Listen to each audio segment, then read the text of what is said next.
সাধু সাধু কি লেখায় লিখেছ সভাকবি? বুদ্ধিমান মানেন সবে, নাম তার গোপাল, কিছুতেই হারেন না এমনই কপাল। ব্যাস, শুরু হলো গোপাল ভজনা। আর পারা যায় না। মহারাজ, নবাব বাহাদুরের দূত এসেছেন। না, বেশ হচ্ছিল কাব্যচর্চা, এর মধ্যে আবার নবাব বাহাদুরের দূত। উফ, এই নবাব বাহাদুরের দূত এলেই না আমাকে একটা দুশ্চিন্তা গ্রাস করে। যাও প্রহরী, যাও ডেকে আনো, দেখি আবার নবাব বাহাদুরের আবার কি হলো। চিন্তা করবেন না মহারাজ, যদি কোনো বিপদ আসে তবে তা মোকাবিলা করার ক্ষমতা আমাদের আছে। কি বলেন মন্ত্রী মশাই? কিছু বললে গোপাল? মনোজা, কি ভাবছিলে তুমি? আজ্ঞে মহারাজ, দেশের কথা ছাড়া আর কি বা ভাবতে পারি বলুন। তবু ভালো, যাকে এবার দেখার কি বার্তা নিয়ে সে এসেছে। মহারাজের জয় হোক। বলো দূত, বলো কি বার্তা নিয়ে তুমি এসেছো? বার্তা অতি ভয়ঙ্কর। নবাব বাহাদুরের উপহার পাওয়া পদ্মরাগ মণি চুরি গেছে আজই। ওটা উদ্ধারের জন্য আপনার সভার সবচেয়ে বুদ্ধিমান লোককে আমার সাথে পাঠাতে হবে এক্ষুনি। নবাবের ধারণা চোর দরবারেরই কেউ। নবাব বাহাদুরের নির্দেশে কোনো অতিথি অভ্যাগত মুর্শিদাবাদ ছেড়ে যেতে পারবেন না। এক্ষুনি কি করে যাব মহারাজ? এই দেখো, আমি কি তোমাকে একবারের জন্য যেতে বলেছি? না না, নবাব বাহাদুর তো সবার সবচেয়ে বুদ্ধিমান লোককে যেতে বলেছে। আমি এই রাজ্যের মন্ত্রী। গোপাল, বলুন মহারাজ। নবাব বাহাদুরের ইচ্ছের কথা শুনলে তো, এখন বলো তুমি কি করবে? আপনি যদি বলেন আমি এক্ষুনি যেতে রাজি আছি, শুধু আমার গিন্নিকে একটু জানিয়ে আসতে হবে মহারাজ। ঠিক আছে, তুমি এক্ষুনি ঘরে যাও, গিন্নিকে জানিয়ে চলে এসো। দূত ততক্ষণ আমার অতিথিশালায় বিশ্রাম নিক। ঠিক আছে মহারাজ, আপনার যেমন ইচ্ছা। প্রহরী, দূতকে আমার অতিথিশালায় নিয়ে যাও। যথাজ্ঞা মহারাজ, আসুন আপনি।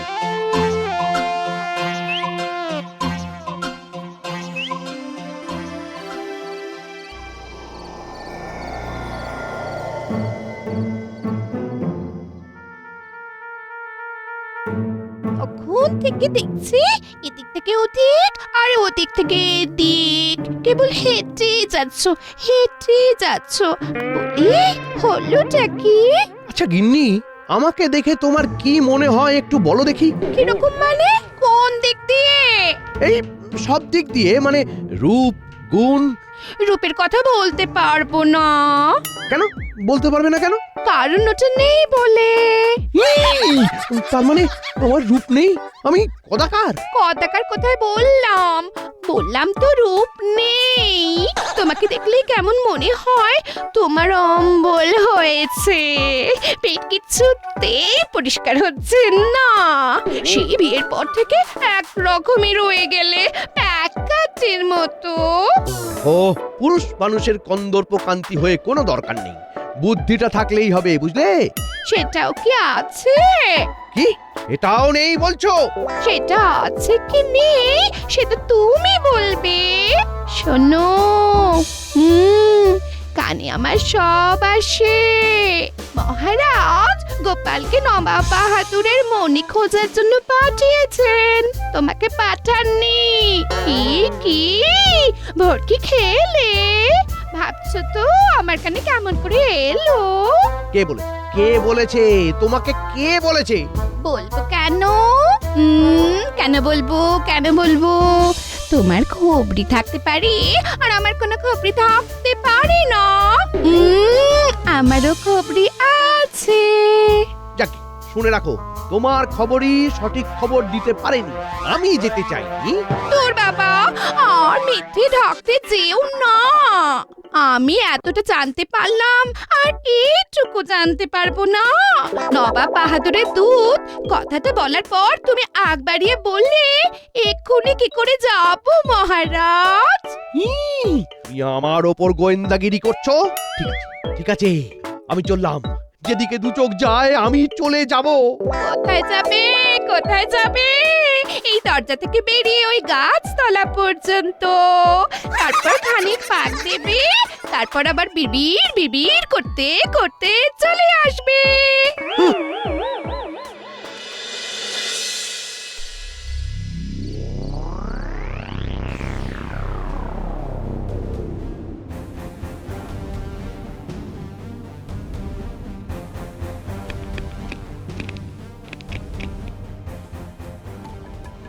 প্রণাম নবাব বাহাদুর। আরে গোপাল যে, উফ, তোমার জন্যই অপেক্ষা করছিলাম। তুমি তুমি আমায় বাঁচাও গোপাল। তুমি আমার পদ্মরাগমণি এনে দিতে পারলে তুমি আমার কাছ থেকে যা চাইবে আমি তাই দেবো। পুরো ঘটনাটা আমি একবার শুনতে চাই নবাব বাহাদুর। তুমি আগে আসন গ্রহণ করো, পথশ্রমে ক্লান্ত, একটু বিশ্রাম নাও। নবাব বাহাদুর, আমি ক্লান্ত ঠিকই, কিন্তু একটা পণ করে এসেছি। আগে আপনার সমস্যার সমাধান করব, তারপর বিশ্রাম আর জলগ্রহণ করব। আপনি ঘটনাটা বলুন জাহাপনা। ব্যাপারটা তাহলে গোড়া থেকেই বলা যাক। আজ সকালে খাম্বাজ থেকে খাম্বাজ রাজ এসে আমাকে নানান রকমের উপহার আর উপঢৌকন দিয়ে গেল। নবাব বাহাদুরের জয় হোক। আপনার জন্মদিনের উৎসবে আমি আসতে পারিনি, তাই আজ আপনার কাছে কিছু উপহার নিয়ে এলাম। এসো এসো খাম্বাজ রাজ, আসন গ্রহণ করো। আগে আমার উপহার স্বীকার করুন নবাব বাহাদুর। বাহ, খাম্বাজ রাজ, করেছো কি এত উপহার আর উপঢৌকন? আমি আমি খুব খুশি হয়েছি। উজির, এইসব উপহারের থালা নিয়ে চলো আমার দিওয়ানখানায়। যথাজ্ঞা নবাব বাহাদুর। উপহার নিয়ে আমার আর খাম্বাজ রাজের কর্মচারীরা চলে গেল আমার দিওয়ানখানায়। তারপর আমি আর খাম্বাজ রাজ কিছুটা সময় একান্তে কথাবার্তা বললাম। তারপর সব মিটে গেলে আমি দিওয়ানখানায় গেলাম। তারপর কি হলো? আমার সাথে তখন ছিল আমার উজির দবির খাস নজির খান। দবির খাস কে নবাব বাহাদুর? আমার খাস লোক। উজির আমার রাজ্য দেখে, দবির খাস নাজির খাঁ আমার সব কিছু দেখে। বুঝলাম। তারপর? সুবহান আল্লাহ, সুবহান আল্লাহ। খাম্বাজ রাজ অত্যন্ত দামি একটি উপহার আমাকে দিয়েছে। এই মণি আমি বেগমকে দেব না। এটিকে কি করা যায় উজির? জাহাপানা গলায় ঝুলিয়ে রাখুন মালা করে। মালা করে? বরং আংটি করে। না, আংটিও ভালো লাগবে না, মণিটা বড্ড বড়। জাহাপনা, ওই আপনার মাথার তাজে লাগিয়ে নিন। ঠিক বলেছো, ঠিক বলেছো। বেগম সাহেবা নিজের হাতে তৈরি করে পাঠিয়ে দিয়েছেন জাহাপনা। আপনি খেয়ে নিন এই বাদামের শরবতটা।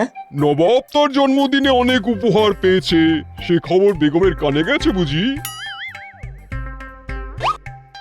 এই নেই জাহাপনা। বহুত খুব। জাহাপানা, আমির এবং ওমরাহ দেখা করতে এসেছেন। হ্যাঁ, আমি ওদের দুজনকে ডেকেছিলাম। ফিরিঙ্গি সাহেবেরা যেভাবে মুর্শিদাবাদে ঘুরঘুর করছে, ওদের নিয়ে আমার একটু চিন্তা আছে। এখানে পাঠিয়ে দাও। যা হুকুম জাহাপানা। তারপর? তারপর আমির এবং ওমরাহ এলো। আমি আমার শরবত শেষ করে গেলাসটা নফরের দুহাতে ধরা থালার উপরে রাখলাম। নফর চলে গেল। আমাদের কথাবার্তা শুরু হলো। হঠাৎ আমার নজর গেল সোনার থালার দিকে। আমার পদ্মরাগ কোথায় গেল? আমার পদ্মরাগমণি কোথায় গেল? কোথায়? কে নিয়েছে? কে নিয়েছে বলো? আমি কিন্তু ধরে ধরে সবাইকে কতল করব, তুলে দেবো সবাইকে। বলো, কে কে নিয়েছে আমার পদ্মরাগমণি? বলো, চুপ করে থেকো না। কে নিল? হ্যাঁ, কে নেবে জাহাপানা? আমরা তো সবাই ঘরে আপনার কাছেই আছি। বাইরে প্রহরীরা অস্ত্র নিয়ে পাহারায় আছে। আপনার দূত যে এসেছিল সে তো ঘরের ভেতরে ঢোকেইনি, বাইরে থেকেই বলে চলে গেছে। বুঝেছি। নফর যে শরবত নিয়ে এসেছে ওই নিয়েছে। ডাকো তাকে, ডাকো, এক্ষুনি ডাকো। প্রহরী, প্রহরী, যাও যাও, নফরকে এক্ষুনি এখানে নিয়ে এসো। নফরের এত বড় সাহস আমার পদ্মরাগ চুরি করে নেবে? এত বড় সাহস! জাহাপনা, নফর বেশি দূর যেতে পারেনি। ও যাচ্ছিল, আমরা পেছন থেকে ওকে ধরে ফেললাম। আমার পদ্মরাগমণি কোথায় রেখেছো? আমি কিছু জানি না জাহাপনা। আমি গরিব লোক, আমি ওই মণি নিয়ে কি করব? মণি চুরি করে এই মুর্শিদাবাদ থেকে পালাবে, তারপর ওটাকে বিক্রি করে ধনী হয়ে যাবে ভেবেছো? আলাম্পানা, আলাম্পানা, আমি বেকসুর, আমি নির্দোষ। আমি জাহাপনার নিমক খেয়েছি, নিমক হারামি করব না আলাম্পানা। আমি এখান থেকেই বলে দিতে পারি নবাব বাহাদুর, আপনার নফর নির্দোষ। যুগ যুগ ধরে এটাই হয়ে এসেছে। যত সন্দেহ গরিব গুরবদের উপর। তা যাক, শুনি তারপর কি হলো? তাকে অনেক জেরা করা হলো। তার মুখে শুধু ওই একটাই কথা, আমি বেকসুর। ততক্ষণে আমার কেল্লাদার আর কোতোয়াল এসে গেছে। ওরা আসা মাত্রই আমি হুকুম দিলাম, নফরকে কয়েদখানায় নিয়ে যাও, আটকে রাখো, যতক্ষণ না পদ্মরাগ মণি খুঁজে পাওয়া যায়। প্রহরী, যাও, একে কয়েদখানায় নিয়ে যাও, আটকে রাখো। আমি বেকসুর যাব না, আমি বেকসুর, আমি বেকসুর। জাহাপানা, নফরকে তো কয়েদখানায় নিয়ে যাওয়া হলো, এ ঘরে তো আমরাও ছিলাম। হ্যাঁ, তত বটেই, তত বটেই। সাধারণ একটা নফরকে কয়েদ করলাম, আর তোমরা দরবারের উজির আমির ওমরাও বলে তোমাদের কিছু বলবো না তা তো হয় না। আমার সবাইকেই সন্দেহ করা উচিত। আমরা কেউই এখান থেকে বেরোইনি, আমাদের সবাইকে খানা তল্লাশ করুন। কেল্লাদার আর কোতোয়াল, সবাইকে ভালো করে খানা তল্লাশ করো। জানাব, আপনি একটু পেছন ঘুরে দাঁড়ান। কবির খাস জনাব, আপনিও একটু পেছন ফিরে দাঁড়ান। কোতোয়াল সাহেব, আপনি নিশ্চিন্তে আমার তল্লাশি নিন।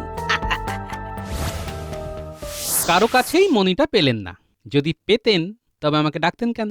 এমনকি আমি কোতোয়াল আর কেল্লাদারকে আমাকেও তল্লাশি নিতে বললাম। আপনাকে নয় কেন, এক যাত্রায় তো পৃথক ফল হতে পারে না। আমি নবাব বলে তো আর আমার চারটে হাত পা গজায়নি।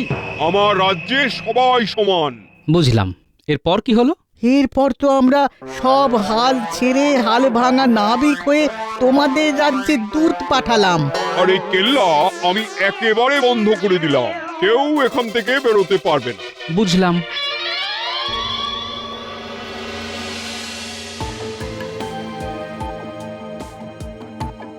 কেন এত চিন্তা করছেন মহারাজ? আপনার গোপালের ওপর ভরসা নেই নাকি? নিশ্চয়ই আছে, কিন্তু গোপাল তো আর গোয়েন্দা নয়। কিন্তু বুদ্ধিমান, বুদ্ধিতেই সিদ্ধি। দেখবেন গোপাল বুদ্ধি দিয়ে ঠিক কে মণি চুরি করেছে সেটা বার করবেই করবে। আমিও সেই আশাই রাখি। আচ্ছা, এখন গোপাল কি করছে? ও কি কাজ শুরু করে দিয়েছে? আমারও তাই মনে হয় মহারাজ।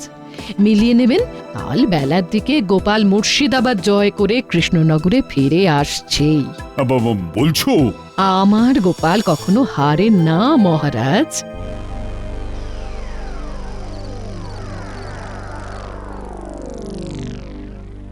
আচ্ছা উজির, নবাব বাহাদুর এই সিংহাসনের কাছে দাঁড়িয়েছিলেন, আর এইখানে থালাটা রাখা ছিল। আপনি নবাব বাহাদুরের কোন দিকে দাঁড়িয়েছিলেন? আমি ডান দিকে, আর দবির খাস বাম দিকে দাঁড়িয়েছিল। ঠিক আছে। আচ্ছা উজির, আপনি কোতোয়ালকে একবার পাঠিয়ে দিন, আগে কোতোয়ালের সাথে একটু কথা বলবো। ঠিক আছে।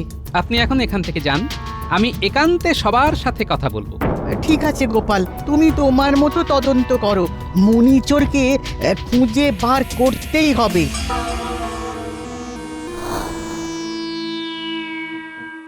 কি মনে হয় কোতোয়াল সাহেব, কে নিতে পারে?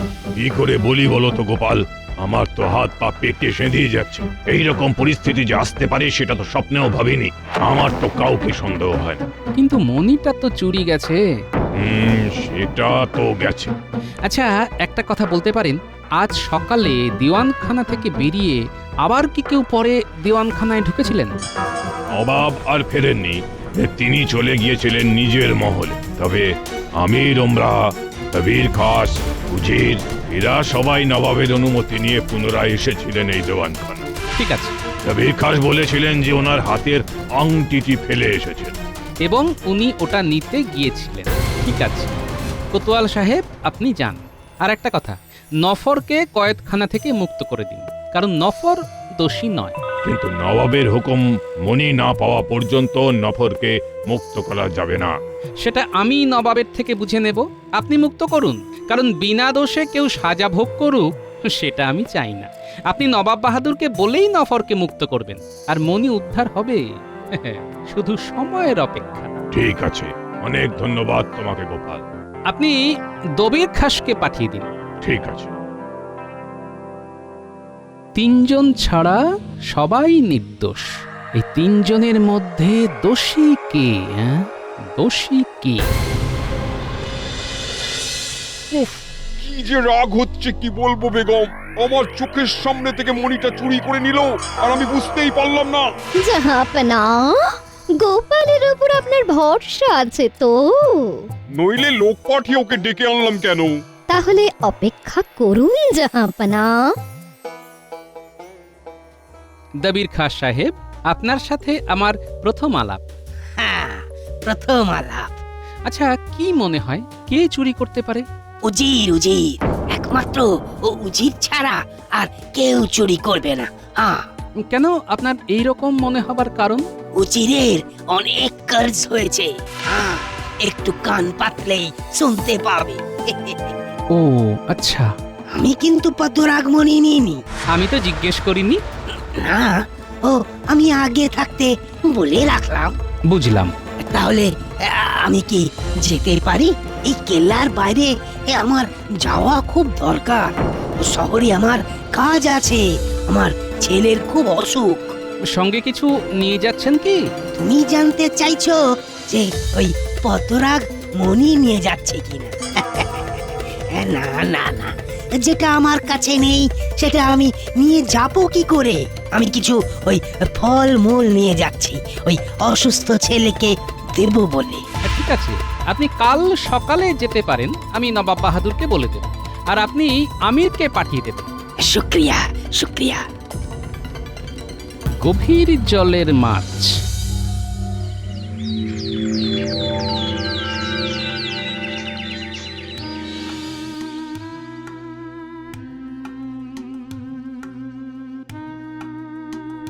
গোপাল, তুমি কি বুঝলে?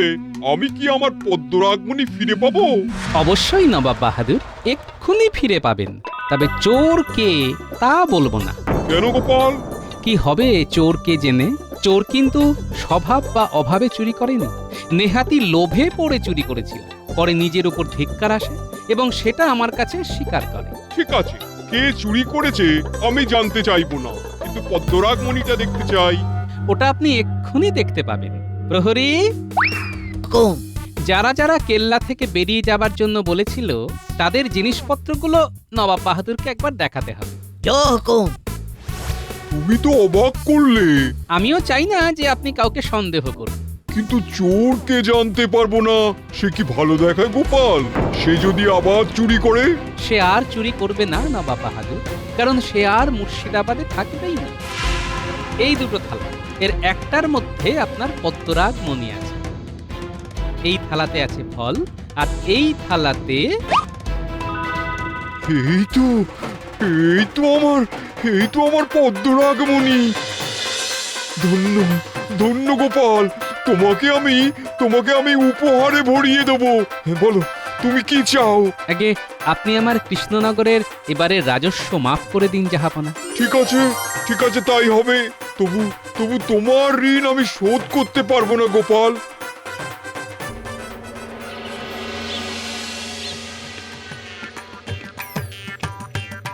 এসো এসো গোপাল, উফ, তুমি তো ইতিহাস সৃষ্টি করলে। নাও এবার বলো কিভাবে ধরলে চোর? বলো বলো বলো শুনি তোমার সফল গোয়েন্দাগিরির কথা। আচ্ছা, চোর কি করে ধরলি, তাও এক রাতে? আমার প্রথম থেকেই সন্দেহ ছিল একজনের উপর, তাই আমি ওর ওপর থেকে নজর হাঁটাইনি। ওকে আমার প্রথম সন্দেহ হয় একটা কথায়। আমি কিচ্ছু জানতে চাইনি, কিন্তু তবুও আমি ঘরে ঢুকতেই প্রথমেই আমাকে বলে আমি চুরি করিনি। বাহ বাহ, বেশ রোমাঞ্চকর বিষয় তো। আমার সন্দেহ হবার আরেকটি কারণ হলো, আমি জানতে পারি যে নবাব বাহাদুর যখন শরবতের গেলাস তুলতে যান, তখন ওই লোকটা ঝুঁকে পড়ে থালা থেকে গেলাসটা তুলে নবাব বাহাদুরের হাতে দেন, আর তখনই উনি মণিটা হাত সাফাই করে নেন। বাবা রে, খুব প্রখর পর্যবেক্ষণ না থাকলে এটা সম্ভব হতো না। নবাব বাহাদুর ওই দিওয়ানখানা থেকে বেরিয়ে যাবার পর যারা আবার গিয়েছিলেন তাদের মধ্যে এই লোকটিও ছিল। সে দ্বিতীয়বার ওখানে পদ্মরাগ মণিটা চুরি করে যেখানে রেখেছিলেন সেখান থেকে নিজের কাছে আনতে গিয়েছিলেন। গোপালের সিদ্ধিতে আমার এত জ্বলন হচ্ছে কেন? আমি প্রথমবার ওনাকে কিচ্ছু বুঝতে দিইনি, পরে দ্বিতীয়বার ওনাকে আবার ডাকি। উনি এলেন, মনে মনে খুব বিরক্ত।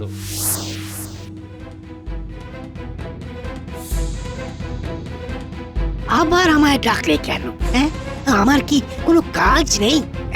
সরাসরি বলি, মণিটা আমার হাতে দিয়ে দিন, কেউ জানবে না। ভুল করছো গোপাল, আমি কিন্তু মণিটা নিইনি। আমি নবাব বাহাদুরের সাথে কথা বলে নিয়েছি, দোষী দোষ স্বীকার করলে নবাব বাহাদুর কিচ্ছু বলবেন না। আর তার চেয়েও বড় কথা, আমি নবাব বাহাদুরকে জানাবই না। আর যদি আপনি আমার কাছে স্বীকার না করেন, তাহলে খুব কড়া খানা তল্লাশির মুখে পড়তে হবে কিন্তু। আর আপনার ব্যাপার। দাঁড়াও গোপাল, দাঁড়াও। ব্যাস, এক হুমকিতেই বাজিমাত। ভাগ্যে গোপাল ছিল। ভাগ্যে গোপাল হেথায় ছিল, তাই চোর পড়েছে ধরা। দবির খাস পালিয়ে গেল, কাটলো দেশের খরা। দূর হত ছাড়া